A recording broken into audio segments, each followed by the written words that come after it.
Happy morning to each one of you. I'm sure it is morning still. Thank you. At the outset, I express my profound sense of gratitude to Dr. A.B. Dadas for giving me this honor and privilege to be talking to you. When I'm here to thank Dr. Dadas, I'm also thinking in terms of thanking two eminent speakers today, Dr. Deepak and the guest of honor from Singapore. Oh, I'm sorry, I just mixed the two. I'm thanking them for making my job difficult. They covered almost everything, and not much is left for me to talk about. Friends, today's topic, as you can see, is new age business drivers, embracing fresh realities. I want to be very clear about what I'm going to share with each one of you today. Can we understand or can we question the very relevance of the topic? Why is the need to be talking about new age business drivers? This reminds me of a couple of things. One, can we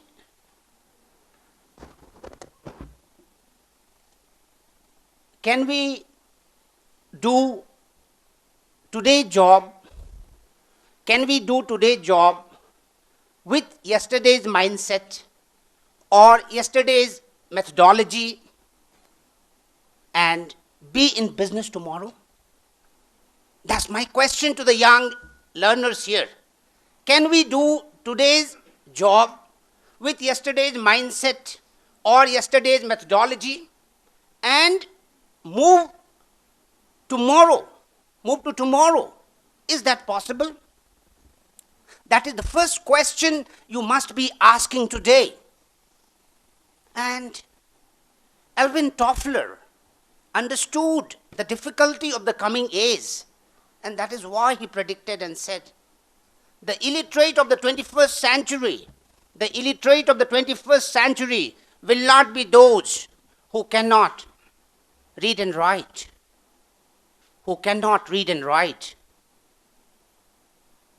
Will be those who cannot learn, unlearn, and relearn.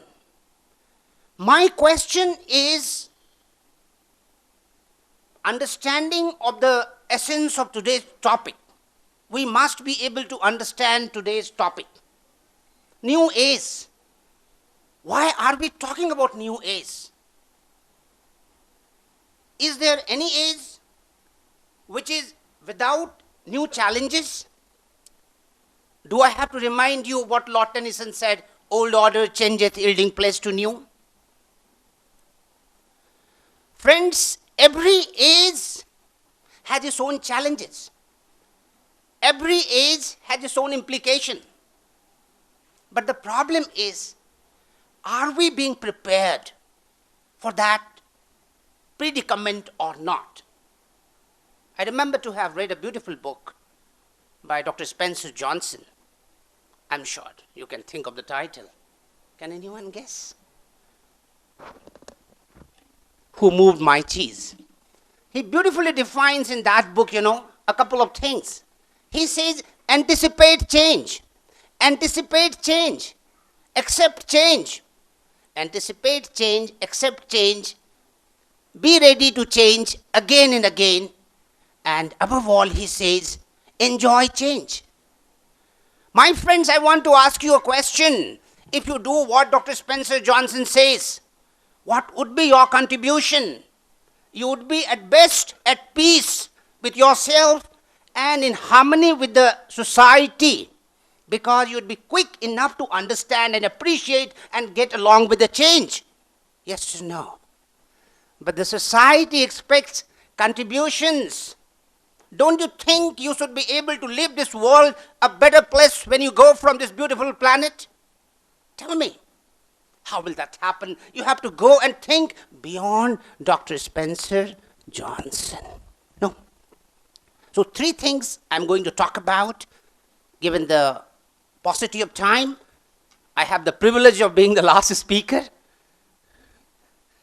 Now, we are trying to understand the implication of the topic per se, number 1. Number 2, the implications, especially for young learners like you. What are the implications? And the most important one I'm going to dwell upon today is, what do you need to do to embrace the fresh realities? What should be a couple of measures that you as a student should be taking, and of course the faculty should be taking? See, change as a phenomenon has been phenomenal throughout. When we talk about business, it has had repercussions. Point number 1, you see the business model that we have today, we call it asset-light business model. In the past, business could not happen unless you had a real estate to finance. No, unless you had a battery of people, especially market experts who could advise you on the intricacy of business. But today, my learned friend, Dr. Deepak, quoted Ola cab. It is challenging the automobile industry today, and Ola is not owning anything as such. How is it possible? How has it been possible